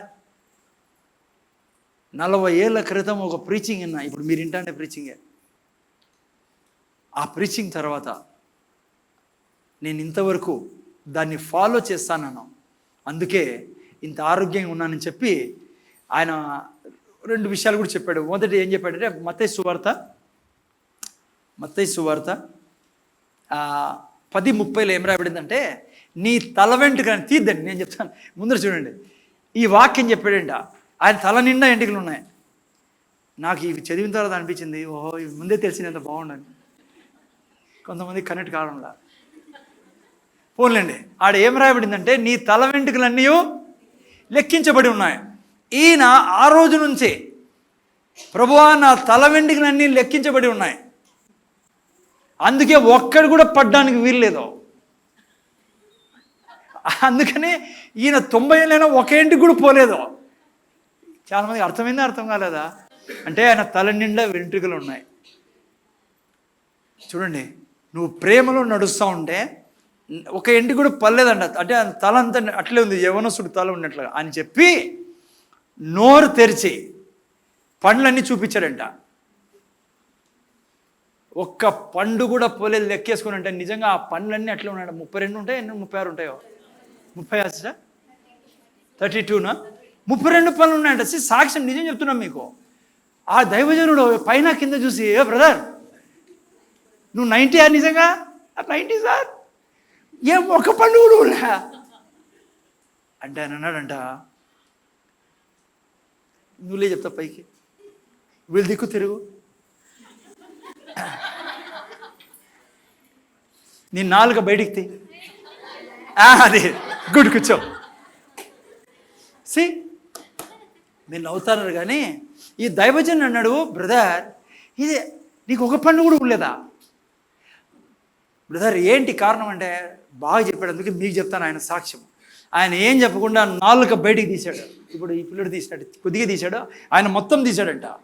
ఆ పాస్టర్కి అర్థం కాలే, ఏం నాలుగు బయటికి తీశాను ఉన్నాయి, కారణం ఇది అన్నాడంట. దీన్ని నేను గట్టికి పట్టుకున్నా, అదుపులో పట్టుకున్నా అని చెప్పి 40 ఏళ్ళ క్రితం ఒక వాక్యం విన్నా నేను అన్నాడంట. ఆ వాక్యం చదువు, కీర్తనల గ్రంథము 34, 12, 13, 14 వాక్యాలు చదవండి. ఒక్కొక్కటి పెట్టాను, చదవండి. ఆయన వద్దులే, మంచాత కాదులే, గట్టిగా వివరం చదవండి. ఆయన మేమిద్దరు ఒకే స్కూల్, అందుకే నేను చదవను జనరలీ. పాప తను ప్రయత్నం చేస్తాను, నేను ప్రయత్నం చేస్తాను. నేను కూడా ఒక ప్రయత్నం చేస్తాను. ఉండండి, బ్రతుకగోరు వాడు ఎవడైనా ఉన్నాడా? మీరు అందరూ చేతులు ఎత్తారా సార్ అని. మేలు నొందుచు అంటే బీరువా నిండా ఏం కలిగి, ప్రాన్స్ నోట్లు కాదు, డబ్బు కలిగి, బంగారు కలిగి, మేలు నొందుచు అనేక దినములు బ్రతుకగోరు వాడు ఎవడైనా ఉన్నాడా? మనంతా ఉన్నాం సార్. చూడండి బైబిల్ ఎంత మంచి బైబిల్ పిల్లరా. ప్రతి సబ్జెక్టు డిఫికల్ట్ ఈ భూమి మీద. నాకు తెలుగు భయంకరమైన డిఫికల్ట్, అందుకే ఇప్పుడు కూడా అట్లుంది పరిస్థితి. మొదటంగా మళ్ళీ పైనుంచి కొంతమంది సైన్స్, కానీ ఈజీది ఏదైనా ఉందా ఈ సృష్టిలో అంటే బైబిలే. చూడండి బ్రతుగోరు వాడు ఎవరైనా ఉన్నాడా అమ్మా? Question mark. మేలు నొందుచు అనేక దినం బ్రతుగోరు వాడు ఎవరైనా ఉన్నాడా? ఎంత ఈజీ చూడండి బైబిల్. సరే వదిలేశాడా అడిగి? ఎప్పుడు వదలడు దేవుడు. ఆన్సర్ చూడండి, తిప్పునైనా చెడ్డ మాటలు పలకుండా ఈ 90 years వ్యక్తి తల మీద ఎందుకు తెలుసా? ఒక ఇంటికి కూడా పల్లె. బ్రదర్ మీకు తెలుసా? వినండి ఈరోజు నేనైతే ప్రార్థన స్టార్ట్ చేశా, మీరు చేయండి. ఇంటికి రావాల్సిందే వాపస్. మోసం పోయినాం మనం. హలో, ఎందుకు తెలుసా? ఆయన పండ్లు ఒకటి కూడా ఊడలేదేమో. ఆయన నాలుకంట చెడ్డ మాటలు పలకుండా నీ నాలుకను చూసారా అనుక్షణము. అందుకే ఆయన కెనితెగన్ అంటాడు, ప్రేమలో లేకుండా జీవించడం పాపంలో లేకుండా జీవించడమే. పాపం చేస్తూ జీవించడమే ప్రేమలో లేకుండా జీవించడం. ప్రేమ లేకుండా ముందుకు వెళ్ళడం పాపంలో జీవించడమే. ఎక్కడ పాపం చేస్తాం మనం? చెడ్డ మాటలు పలకకుండా నీ నాలుకను, కపటమైన మాటలు పలకకుండా నీ పెదవులను కాచుకొనుము. ఆ తర్వాత కీడు చేయుట మాని మేలు చేయము, సమాధానం వెతికి దాన్ని వెంటాడము. ఈ ప్రీచింగ్ 40 ఏళ్ళ క్రితం విన్నాను బ్రదర్. ఆ రోజు కొట్టేసుకున్న నా జీవితం మీద నా పెదవుల గుండా ఎప్పుడూ ఆశీర్వాదమే, మేలులే. ఎవరన్నా యాడన్న పని ఈ ప్రపంచంలో నేను పెదవుల ద్వారా వాడిట్లా వీళ్ళిట్లా వీళ్ళిట్లా వాళ్ళిట్లా ఆ నాయకుడు ఇట్లా ఇది ఇట్లా నా ఇట్లా. ఆ తర్వాత కీడు చేయుట. ప్రేమలో నడిచేవాడు ఏం చేయడంట? కీడు చేయడు. 13:10 మర్చిపోకండి. ప్రేమలో నడిచేవాడు ఎప్పుడు కీడు చేయడం.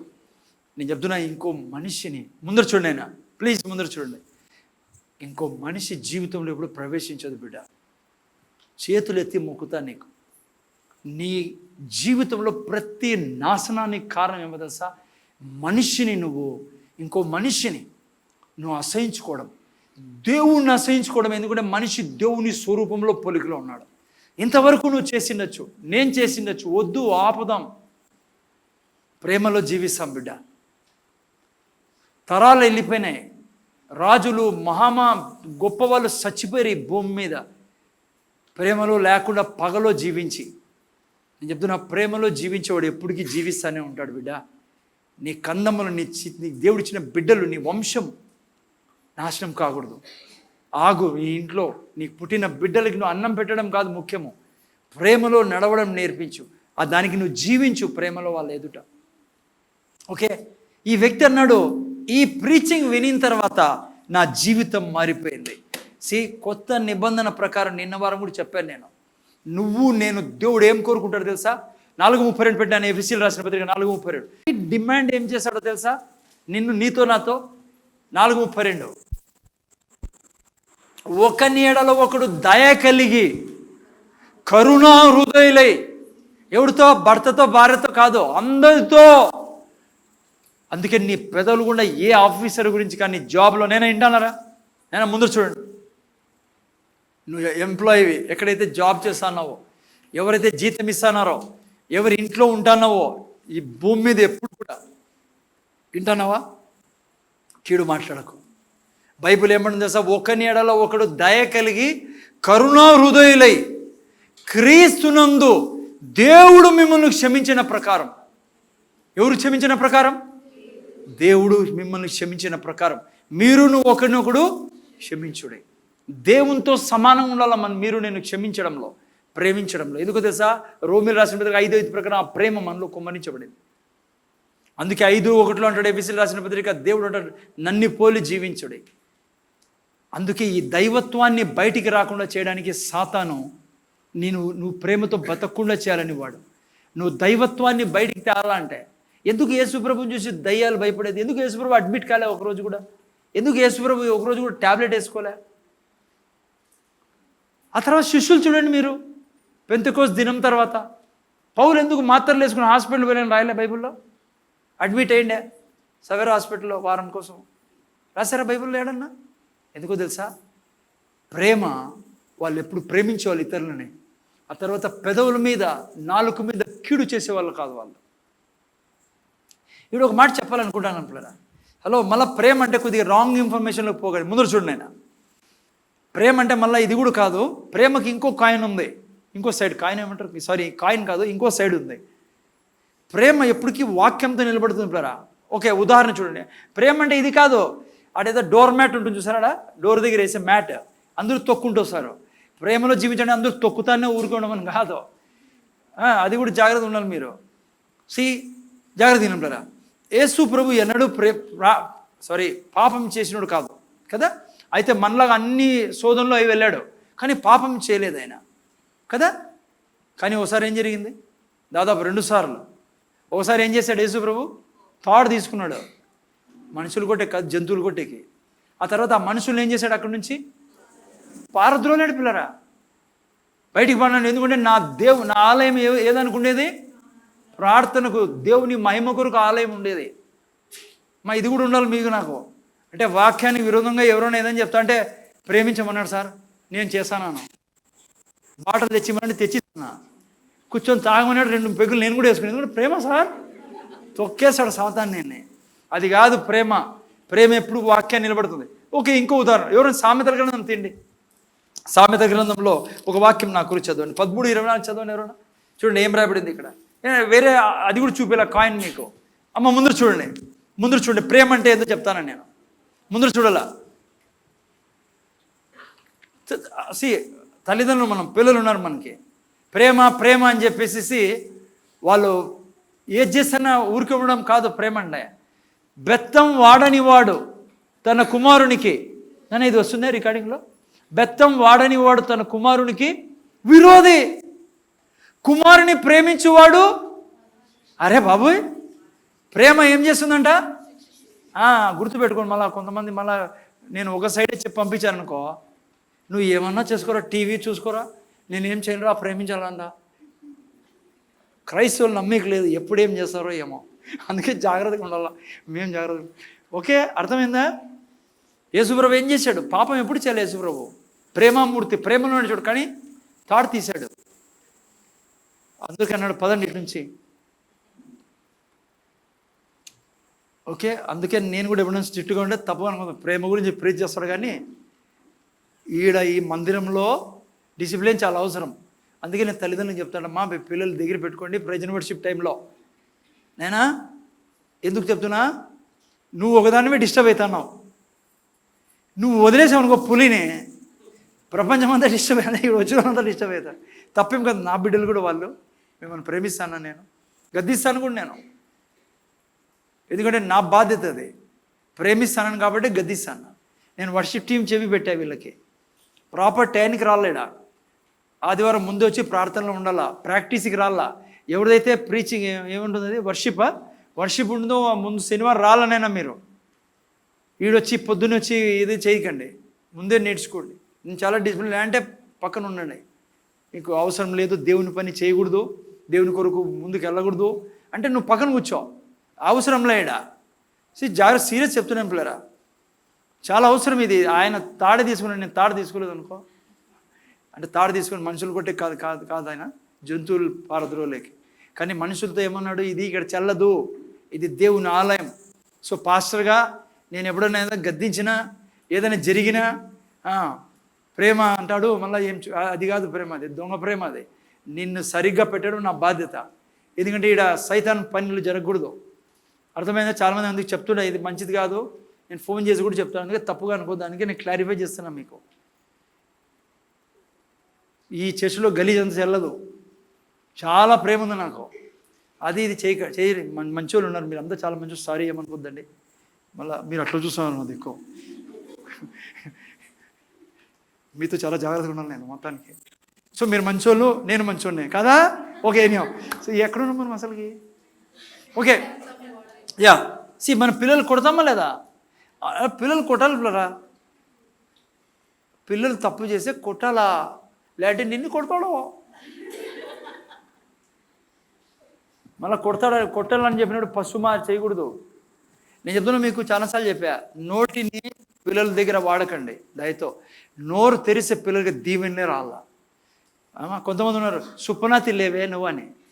నేను ఇన్నా ఆ మాట అనడము, చిన్న పిల్లలు పట్టుకొని నువ్వు పెద్ద ఏందో అండి ఏమంటారు మొగ్గు ఏదో అంటారు పిల్లలు, నాకు రాదు కూడా రాదు, వద్దా చేయకండి గల్లీజి మాటలన్నీ. పిల్లలు కేవలం దీవెనలే మాట్లాడాల. నువ్వు బంగారు అమ్మ, నువ్వు ఆశీర్వదించే బిడ్డవి, నువ్వు ఎప్పుడు వర్ధిల్లుతావు అని చెప్తాడు. అలా తప్పు చేసిందనుకో ఏం చేయాలా? బెత్తం కూడా వాడాల. బెత్తం వాడండి కానీ నాలుకను వాడద్దండి. నాలుకను వాడితే కేవలం దీవించేదానికి. పిల్లప్పుడు చిన్నప్పుడు బెత్తం వాడాల, బైబిల్ చెప్తా ఉంది. చాలామంది చిన్నప్పుడు వాడరు, ఇంక చెప్పకూడదు నాకు వేరే చాలామంది ప్రీచింగ్ అప్పుడు వాడరు, పెద్దనాక వాడే ప్రయత్నం చేస్తాడు. వాడు అంటాడు స్టాప్ మ్యాన్, చాలా చూసినాం నీ ఎట్లా వాళ్ళంటాడు. నువ్వు నా దగ్గరికి వస్తావు, బ్రదర్ ప్రార్థన చేయండి బ్రదర్, నా కోసం ఉపవాస పెట్టండి, నేను పెట్టాలంట ఆయన కోసం. అరే ఇప్పుడే చిన్నప్పుడే రిపేర్ చేసుకొని అయినా జాగ్రత్తగా పెట్టుకోండి, మంచిది అది. ఓకే ఏనో ఓకే సెకండ్ లైక్ ఎవరైనా చెప్పారనుకో ఏదైనా చెడ్డ, నువ్వు నిలబడాల వాక్యానికి. ప్రేమ అది కూడా. ఇక్కడ నువ్వు పిల్లోడు చెడ్డగా పోతా అంటే ఏం చేస్తా? ప్రేమ ఏమంటుందంట? ప్రేమ ఏం చేస్తుంది? వానిని శిక్షించును. సో పాస్టర్గా నేను మీకు ఆ శిక్ష కాదు, మీకు చెప్పాలి నేను ఇది కాదు తప్పునైనా ఇది చేయకూడదని. మీరు బాధపడినా పర్లే. నాకు తెలుసు, నాకు కూడా నిద్ర రాదు, కెన్నితేగని మాదిరే చాలాసార్లు జరిగింది నాకే. అందుకే నేర్చుకున్నాను కాబట్టి మీ ముందర దేవుడు వాడతానని అన్నాం చెప్పేదానికి. ఓకే ఏనియో ఎక్కడ ఉన్నాం మనం అసలుకి? ఓకే ప్రేమ ఇక్కడే ఉన్నామంటా చూడి మేము. ఓకే 2 పాయింట్ చెప్పి నేను ముగిస్తాను, రేపు వారం ఉంది మళ్ళీ మన దగ్గర. లైక్ ప్రేమలో నువ్వు నడవకోకుంటే, ఈ పిల్లడు కూడా పోలంటున్నాడు, ప్రేమలో నువ్వు నడవకోకుంటే విశ్వాసం పని చేయదు. నేను గలతీయులకు రాసిన పత్రిక 5:6 పడపడి చదవండి, 2 పాయింట్ తొందరగా చెప్పాలి నేను. 5:6 గలతీయులకు రాసిన పత్రిక 5:6 చూడండి, ముందు చూడండి. యేసు క్రీస్తు నందు ఉన్న వారికి సున్నతి పొందుటేంది లేదు, పొందకపోవటేంది ఏం లేదు, కానీ ప్రేమ వలన కార్యసాధకమగు విశ్వాసమే. ముందు చూడండి, నువ్వు నేను ఎంత వాక్యం కన్ఫెస్ చేస్తానా, ఎంత ప్రార్థన చేస్తానా, అన్నీ మంచిది, కానీ ప్రేమలో లేకుండా అవన్నీ సక్సెస్ కావు. చిన్న ఉదాహరణ చెప్తాను, దీనికి సాక్ష్యం చెప్తాను మీకు ప్రాక్టికల్గా. ఒక సిస్టర్ వచ్చి ఒక దైవజన్ దగ్గరికి వచ్చింది. ఆనింది, సార్ కడుపులో నొప్పి ఉంటుంది ఎప్పుడు, నాకు రెస్పిరేటరీ ప్రాబ్లం, ఊపిరి తీసుకోలేక ఎప్పుడు ప్రతి రాత్రి ఇబ్బంది పడతాంట, చలికాలం ఇబ్బంది పడతాంట. ఇట్లా చలికాలం కాదు ఏమంటారు దాన్ని, అదే చలికాలము ప్లస్ వర్షాలు వచ్చినప్పుడు ఇవంతా పీడ మాదిరి అయిపోయింది సార్ జీవితం నాది. ఏ డాడదీరిపోయినా కూడా నాకు బాక్కడంలే. అంతేకాకుండా ఎంతమంది పాస్టర్లు మా సంఘం అంతా ప్రార్థన చేస్తుంది, పాస్టర్లు తీరిపోతా, యాడ మీటింగ్ అయినా పరిగెత్తిపోతా, వాళ్ళ కాళ్ళ మీద కూడా పడినాను సార్. ఇదిగో లాస్ట్ నీ దగ్గరికి వచ్చాను సార్, నువ్వు ప్రార్థన చేయి సార్. ఆయన చాలా అభిషక్తుడు. అమ్మ ఇంతమంది తీరిపోయినా బాగా కాలేదు సార్. ఆయన చేస్తూనే దేవుడు చెప్పాడు, ఈమెలో క్షమాపణ గుణం లేదు. ఆమెతో అన్నాడు ఆయన, అమ్మా నువ్వు నీ ప్రాబ్లము ఇదంతా కారణము నీలో క్షమాపణ గుణం లేదు. ఎవరితో కొట్లాడి పెట్టుకున్నావా, సరిగా లేవా, నీకు సంబంధాలు సరిగా లేవా? ఆమె అంటుందంట, లేదు సార్ నేను అందరితో బాగున్నా సార్, నేను చాలా మంచి వ్యక్తిని సార్, నాకు దండేయాలి సార్ మీరంతా కలిసి. ఆయన అంటాడంట, దండ కరెక్టే కానీమ్మా, నీకు అనారోగ్యం ఉండేదానికి కారణము నీలో ఏదో సమస్య ఉంది, బాగా గుర్తు చేసుకో. ఎందుకంటే విశ్వాసము నీలో చాలా ఉంది, కానీ అది ఏం కావడంలే, కార్యసాధకం కావడంలే. నువ్వు మా దగ్గరికి వస్తున్నావు ప్రార్థనకి అంటే చాలాసేపు తర్వాత నాకు అట్లాంటివన్నీ ఏం లేదు సార్, మీ ఫ్యామిలీలో అన్నాడంట. సార్ ఫ్యామిలీలో ఏం లేదు, ఎంతమంది ఉన్నారు సార్? మా పలానా కానీ మా అన్న ఉన్నాడు సార్, వాడు ఎక్కడో ఉంటాడు సార్, మాకు వాడితో 25 ఏళ్ళు నేను మాట్లాడలేవనిందంట. చూసారా ఎన్ని ఏళ్ళు లేదమ్మా, 25 ఏళ్ళు. ఏమ్మా ఎందుకు మాట్లాడడంలే? ఏదో ఆస్తి గొడవలు వచ్చాయి సార్, నువ్వు పోరా, నీ బతుకు నీదన్నా, నా బతుకు నీదనుకున్నా, 25 సంవత్సరాలు అతనితో మాట్లాడకాని. ఆయన చెప్పాడు అదే సమస్య అన్నాడు. రియల్లీ స్పీకింగ్ అంటాడంట, నేను ప్రార్థన చేసి ఏం ప్రయోజనంలే అమ్మా, ఎందుకంటే నేను ప్రార్థన చేసి నీకు ఏం జరగదు, ఎందుకంటే వాక్యం చెప్తాను, నువ్వు పంచి నువ్వు పోయి మీ తమ్ముడితో ఎవరితో ఆయన మాట్లాడు అన్నతో. ఆమె పోయి వెంటనే ఫోన్ చేసి ఆయనకి మాట్లాడితే ఆయన అక్కడి నుంచి అంటున్నాడు, నేను కూడా నీకు ఫోన్ చేయాలనుకుంటా అంటే నువ్వే చేసినావు, మంచి పని అయిపోయిందని చెప్పిందంట ఆమె. ఇట్లా ఒక దైవజనుడు చెప్పాడు, నాకు ఇట్లా సమస్య ఉంది, నువ్వు నన్ను క్షమించు, నువ్వు ఉన్నావని తెలుసు నా జీవితంలో, నాకు అన్నావు నువ్వు, ఏదో సమస్యతో నీ మాట్లాడలే, అట్లే జరిగిపోతుంది జీవితం అంతా, కానీ నన్ను ఇంత పీడించబడతాను, సంవత్సరాలు అయిపోయింది ఈ ఊపిరితిత్తుల రోగంతో పీడించబడతాను, ఈ కడుపు నొప్పితో పీడించబడతాను అంటే ఆ బ్రదర్ అన్నాడంట, అయ్యో నువ్వు నన్ను క్షమించు, నేను నిన్ను క్షమిస్తా, ఓకే క్షమాపణ అయిపోయింది, నేను పొద్దున్నే ఈ మీటింగ్ అయిపోయినాక నీతో వచ్చి కలుస్తాను అని చెప్పిందంటే ఈమె. అయిపోయింది, హోటల్కి పోయినారు, అప్పటికే ప్రీచింగ్ అయిపోయింది, ఇదంతా జరిగింది, హోటల్కి పోయింది, పడుకుందామే, నిద్ర లేస్తానట్లే ఈ రోగాలు లేవు. ఆమె దైవజనుడు వచ్చి ప్రార్థన చేయించుకోవాలి. ఆయన చెప్పాడండి, ఎందుకు ప్రార్థన మా మీకు, నేను చెప్తున్నా మీకు నాకు 90% మనకు అసలుకి ప్రార్థన అవసరం లే. కొన్ని సమస్యల కోసం, ఇప్పుడు అప్పుల్లో ఉన్నావు, లేదంటే ఏదైనా ఉన్నావు, అనారోగ్యంలో, లేదంటే ఇంట్లో ప్రాబ్లమ్స్, లేదంటే పిల్లలు మాట వినడం లేదంటే భర్త మాట వినడు, భర్త చర్చికి రాడు, లేదంటే ఏమేమో, ప్లీజ్ స్టాప్ అండ్ స్టార్ట్ ప్రేమించడం మొదలుపెట్టండి, క్షమించండి వాళ్ళు, జల్దీ పోమా ఎవరో పాపం సైలెంట్లో పెట్టుకోమని మాత్రం చేయరు, ఆ పని చేయరు, ఆ పని మాత్రం చేయం మేము, ముందు పర్లేదండి క్షమించాము, మళ్ళీ లేనిది ఆడ తల్లి వద్దు మా, ఓకే. కానీ నేను ఫాస్ట్ ఆల్రెడీ చెప్పాను, సెకండ్ కాయిన్కి రెండో దిక్కు నేను చెప్పలేను, మీరు డిస్టర్బ్ అవుతారు, అందరూ మొబైల్ కొంతమంది నేను చెప్పలేదు అనుకో, ఈడే మాట్లాడతా, ఏం బాగున్నావా, వస్తాను మా పాస్టర్ అయితే చెప్తాను కొంచెం అట్లా తయారవుతారు మీరు, నేను చెప్పుకోకుండా. ఓకే, విషయం ఏమంటే ఆయన అన్నాడు, నేను మీతో అంటున్నా 70-80% సమస్యలకి కారణము మన యొక్క జీవితం సరిగా లేకపోవడం. నేను దేవుని బిడ్డలం, మనమంతా రోగం లేదు మనకి, కానీ ఆయన ముఖం మనకు విరోధంగా మనమే చేసుకుంటాను. ఇంకో మాట సాక్ష్యం చెప్పి ముగిస్తా. రెండవది, నీవు నేను కోపము, ద్వేషము, ఉద్రేకము, అసూయతో బ్రతుకుతూ ఉంటే వాడంటే సరిపోదు, వీళ్ళని సరిపోదు, ఇది పాలిటిక్స్ చేస్తా అంటే నీ శరీరము రోగాల పుట్టగా తయారవుతుంది. ఒక సాక్ష్యం చెప్పి ముగిస్తాను నేను, ఓకేనా.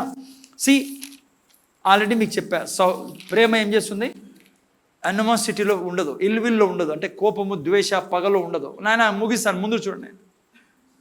ఒక చోట జరిగిన సాక్ష్యం, ఒక దైవజనుడు, ఆయన కూడా అభిషక్తుడు, ఆయన దగ్గరికి ఒక దైవజనుడు వచ్చాడు, ఇంకో పాస్టర్ వచ్చాడు. పాస్టర్ వచ్చి అన్నాడు, ప్రార్థన చేయండి బ్రదర్ అన్నాడు ఆ దైవజన్ దగ్గర. సరే పాస్టర్ కదా అని ప్రార్థన చేసేకి, ఏం బ్రదర్ అంటే కడుపులో అల్సర్లు ఉన్నాయన్నాడు బ్రదర్ డాక్టరు, చాలా ప్రాబ్లంగా ఉంది, కష్టంగా ఉంది అని చెప్పి, అట్లా నా బ్రదర్ అని పాస్టర్ అంటే మాట్లాడతారు కదా ఇంకా ఆ ఏరియాలో, అట్లా అని, ఎట్లా సేవ జరుగుతుంది బ్రదర్, ప్రార్థన చేస్తానులే, సేవ ఎట్లా జరుగుతుంది అంటే బాగానే జరుగుతుంది బ్రదర్, కానీ మీకు తెలుసా అన్నాడంట. ఏం తెలుసా అంటే, మీకు తెలుసు, ఏం తెలుసా, ఏమన్నాడంటే ఫలానా ఇంకో ఏరియాలో వేరే పాస్టర్ వచ్చి చర్చ్ ఓపెన్ చేసినాడు, ఆ మనిషి నా చర్చ్ ఇక్కడ ఉంది, ఆ ఏరియాలో, అంటే వేరే ఏరియాలో అండి, దగ్గర కూడా కాదు, తప్పేం లేదు, దగ్గర నాకు పక్కనే భాగ్యనగర్ ఒక క్రాస్ ఓన్లో పెట్టి కూడా మనమేం భయపడము, మంచిది నేను దీవిస్తా, చీరలు కాల్చండి కొనిస్తా, మీరు ఎవరైనా పెట్టాలని పెట్టండి, ఏం పొరపాటు, తప్పేమే. సరే వాళ్ళకి అంతే, కథ ఏందో మీకు సాక్ష్యం చెప్తాను. ఈ దైవజనుడు ఉన్నట్లుండి, కాదు బ్రదర్ ఈ సైడ్ మీది కదా చర్చు, ఆ సైడ్ పెట్టుకుని, అసలు ఆ పాస్టర్ గురించి ఈయనకు తెలుసు అంట. ఆ పాస్టర్కి ఆ ఏరియాలో దూరం కదా, కొంత ఏరియాలో అంతా కలిసి ఒక సంఘం ఈడే పెట్టుకుందాము, దూరం పోయే కంటే పెట్టుకున్నారంట. ఆ సంఘం పాస్టర్ వచ్చాడు, సేవ జరుగుతుంది, ఈయన ఆయన గురించి ఇబ్బంది పడతాను, నా టౌన్ అంటాడంట, నా టౌన్లో నేనుండగా వేరే పాస్టర్ రావడం ఏంటి. ఈ దైవజనుడు పాపము, నా టౌన్ ఉంటావు ఏంది బ్రదర్, దేవుంది మంచిదే కదా, మనం ఊరంతా రక్షింపడాలి కదా, ఏ ఒక్కరు నశించిన నరకానికి పోవుడు కదా, నువ్వు ఎందుకు బ్రదర్ అట్లా బాధపడద్దంటే, లేదు నాకు సరిపోదు, అసలు అతను ముఖమే చూడు అంటాడంట, కడుపులో ఏమున్నాయి గట్టి చెప్పాలా, మర్చిపోతారు అప్పుడే మీరంతా అల్సర్లు. సో ఈ దైవజనుడు కూడా అంట, నేను చేయి పెట్టి ప్రార్థన చేసినా కూడా టింకుల్ టింకుల్ లిటిల్ స్టార్ హౌ ఐ వండు, మీకు అర్థం కాలేదు కదా. అంటే ఈ దైవజనుడు సాక్షి చెప్తున్నా, నేను చేయి పెట్టి ప్రయోజనం ఏంటి బాబు నీ మీద, అల్సర్ల కోసము, ఎందుకంటే అల్సర్లు పుట్టిస్ అనేది ఎవరు, నువ్వే ఫ్యాక్టరీవి, కోపము, క్రోధము, అసూయ, ద్వేషము, కలహము. సేవ చేయరా నాయన అంటే ఆయన్ని తలుచుకుంటా అన్నాడు అనుక్షణం. ఆ దైవజనుడు దాంట్లో సాక్ష్యం రాసింది నీకు చెప్తాను. నేను చేయి పెట్టినా ఎట్లుంటుందంటే దేవుని ఎదుట twinkle twinkle little star how I wonder. దేవుడు అంటాడు ఏదో పోయం పాడతానలే అని పక్క పోతాడు దేవుడు. ఎందుకు ఇంటాడు ఆ ప్రార్థన? ఆ దైవజంతో అన్నాడంట, ఓకే అయిపోయింది సరే ఏదో సంజాయించి అట్లా లేదు కదా దేవుడు. మొత్తానికి ప్రార్థన చేయ తప్పదు. కొన్నిసార్లు ట్వింకిల్ ట్వింకిలే నేను చేపెట్టినా కూడా వినరు. కాబట్టి మేము కూడా ట్వింకిల్ ట్వింకిల్లో వెళ్ళిపోతూ ఉంటాం, నువ్వే చూసుకో ప్రభా నా బాధ్యత అయిపోయిందని. అయితే ఆపరేషన్ అయిపోయి కొన్ని నెలల తర్వాత మళ్ళీ కలిసినాడంట ఇదే దైవజనుడికే. ఈ దైవజనుడు అన్నాడు, ఏం బ్రదర్ బాగున్నారా అన్నప్పుడు, బాగున్నాం బ్రదర్, అల్సర్లకి ఆపరేషన్ అయిపోయింది, బాగా ఆపరేషన్ అయిపోయింది, మళ్ళీ వచ్చా కానీ మళ్ళీ లేస్తాను నేను బ్రదర్ అన్నాడు. ముగిస్తాను నేను. నిజం పిల్లరా ఇవన్నీ. మీకు ప్రేమ ప్రేమ ప్రేమ అని పుట్టినప్పుడు నుంచి చెప్తానే ఉన్నారు బైబిల్, చర్చిలో, సండే స్కూల్ నుంచి. మీకు అర్థం కాదని నాకు బాగా తెలుసు. అందుకే నేను దేవుని కృపలో ప్రాక్టికల్ సైడ్ మీకు చెప్పాలని చెప్తున్నాను. నాకు తెలియదు ఎవరైనా విన్నారో లేదో ఈ ప్రాక్టికల్ సైడ్ని. కారణం ఏమంటే 1 యోహాను 3:14-15 చదువు ముగిస్తాను నేను. ఆ వ్యక్తిలో మళ్ళా అల్సర్లు పుడతాన్నాయి. నేను మళ్ళా చెప్తున్నా, 90% కారణం ఇదే. నువ్వు క్షమించకుండా, చెడు చేసుకుంటా, భార్యని శపించుకుంటా, భార్యతో కొట్లాడుకుంటా, బంధువులతో కొట్లాడుకుంటా, స్వార్థంతో నేను తినాలా నువ్వు ఎప్పుడు బాగుండవు. ప్రేమ నాయన, ప్రేమ ఇతరులకు మేలు చేస్తుందిరా, కీడి చేదు బిడ్డ. నోటితో కానీ క్రియలతో కానీ ఏ విధంగా కూడా చెడు చేయదు. నీ కుటుంబం వర్ధిల్లుతుంది. బైబిల్ ఏమంటుంది? మనం సహోదరులను ప్రేమించున్నాం కనుక మరణంలో నుండి జీవంలోనికి దాటి ఉన్నామని ఎరుగుదాము. ప్రేమ లేనివాడు, మీరే చెప్పండి, నేనేం నా బైబిల్ కాదు ఇది. ప్రేమ లేనివాడు మరణమందు ఎవరి కోసం రాస్తాడు యోహాను? అన్యుల కోసం కాదు, మన కోసం, క్రైస్తవుల కోసం. ప్రేమ లేనివాడు మరణమందు నుంచి. మరణం అంటే ఏంటి? మరణం అంటే ఏంటి చెప్పండి?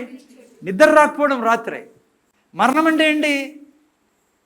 చదువులు లేకపోవడము, ఉద్యోగాలు రాకపోవడం. అన్నిటికీ కారణం ఇదే అన్నాను నేను. ఇప్పుడు ఎవరైనా ఉద్యోగం రాలేదనుకో, బహుశా ఇదే. నో 90% కారణాలు ఇవే పిల్లరా. మనం వర్ధిల్లకపోవడానికి కారణం. మరణం అంటే ఏంటంటే ప్రతి చెడు. మరణంలో నిలిచి ఉన్నావు. నువ్వు సహోదరుని ప్రేమించుకోకుండా. వద్దు నాన్న, ఏం సాధిస్తాంరా? సెకండ్కి 2 చచ్చిపోతున్నారు. చచ్చిపోతామని భయంతో కాదు నేను అంటాండే. దేవుని బిడ్డలం మనము, అన్ని దీవెనలకు అర్హులం మనం. ఎందుకు ఈ అనుక్షణం ప్రేమలో బ్రతకూడదు? ప్రయాసం ఇది. ఆల్రెడీ బైబిల్ చెప్తుంది ప్రయాసపడాలి. ఎవరైనా ఏమన్నా అంటా నాకు క్షమించండి, నేను మాత్రం ప్రేమతో బ్రతుకుతా, నేను మాత్రం మేలు చేస్తా ఆ బ్రదర్కి, ఆ కుటుంబాన్ని నేను మేలు చేస్తా, వాళ్ళ గురించి ఎప్పుడు మంచి మాట్లాడతా. చెడు తెలిసినా మాట్లాడను. ప్రేమ ఏం చేస్తుంది? చెడుని కప్పుతుంది. చాలామంది నేను చూశాను పిల్లరా, ఈవెన్ యూట్యూబ్లో నేను చూస్తాంట, ముఖ్యంగా దైవజనుల గురించి చెడు ఎప్పుడు ప్రాణం పైన మాట్లాడకండి. ఎవరి గురించి మాట్లాడకూడదు మనం. ఆడు చూడండి ఏమంటాడు ఆయన, ప్రేమ లేనివాడు ఏం చేస్తాడు? కీడు చేస్తాడు కదా. ఇక్కడ ఏమంటే ప్రేమ లేనివాడు ఎక్కడున్నాడా? మరణమందు నిల్చున్నాడు. చదువు నేను నెక్స్ట్. తన సహోదరుని ద్వేషించువాడు, నేను చెప్పలా, దేవుడు చెప్తాడది, నరాంతకుడు. అరే ఏంది ప్రభు ఆ మాట అంటావు? మర్డరా నేను. ఎస్, ఈ రెడ్డప్ప గురించి నేను ఎవరి గురించి చెడు చెప్పడం, సుశాంత్ గురించి చెడు చెప్పడం, God sees me as a murderer.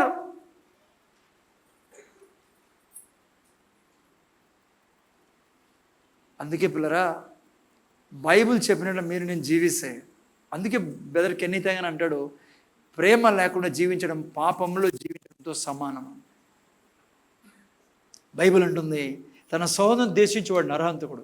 ఏ నరహంతకునేందును నిత్యజీవం మీరు నిత్యజీవం ఉండదని ఎరుగుదరు.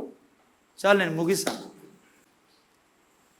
కళ్ళు మూసుకొని ప్రార్థన చేసుకుందాం. ఆ తర్వాత ప్రార్థన చేసుకుందాం. తండ్రి, నీ కృతజ్ఞతలు. మా ప్రభువు యేసుక్రీస్తు నామములో ప్రేమ గురించి మేము నేర్చుకుంటా ఉన్నాం. అనేక ప్రాక్టికల్ విషయాలు మేము చూస్తున్నాం అనేక మంది జీవితాల్లో. తండ్రి, విన్న మాకు ఈ విషయాలు మర్చిపోకుండా ప్రతి క్షణము ప్రేమతో నడిచేదానికి కృపనివ్వండి. ఆల్రెడీ ప్రేమ మీరు కుమ్మరించారు, మేము ప్రేమలో జీవించడానికి ఈజీ తండ్రి. ప్రేమ లేకుండా జీవించడమే కష్టం. అదే మమ్మల్ని ఇబ్బంది పెట్టేది. సో విన్న బిడ్డలు ఏదో విని వెళ్ళిపోతున్నామని కాకుండా వీరు తీసుకున్న నిర్ణయానికి మీ కృప తోడిమ్మని, పరిశుద్ధాత్మ సహాయం ఇమ్మని యేసు నామములో కూర్చున్నాం తండ్రి.